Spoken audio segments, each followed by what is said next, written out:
చనిపోయిన 24 గంటల తర్వాత ఆత్మ ఎందుకు తిరిగి ఇంటికి వస్తుంది?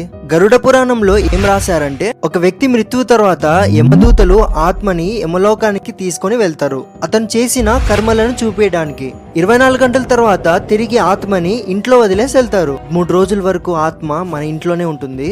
గట్టిగా అరవడం అండ్ అందరిని పిలుస్తూ ఏడుస్తూ ఉంటుంది. బట్ అది మాత్రం ఎవ్వరికి వినబడదు. తన బాడీ అక్కడ ఉంటే తిరిగి ఆ బాడీలో ఎంటర్ అవ్వడానికి ట్రై చేస్తుంది. కానీ యమదూతల ప్రతిబంధనం వల్ల అది చేయలేకపోతుంది. 13 రోజులు చేసే క్రియల వల్ల ఆత్మకి పూర్తిగా యమలోకానికి వెళ్లే అనుమతి అనేది దొరుకుతుంది. ఈ మొత్తం 13 రోజుల పిండదానం అతనికి 1 సంవత్సరానికి సరిపడే భోజనం లాంటిదంట. కానీ కొంతమందికి పిండదానం అనేది అవ్వదు. వాళ్ళని యమదూతలు జబర్దస్తిగా లాక్కొని వెళ్తారంట.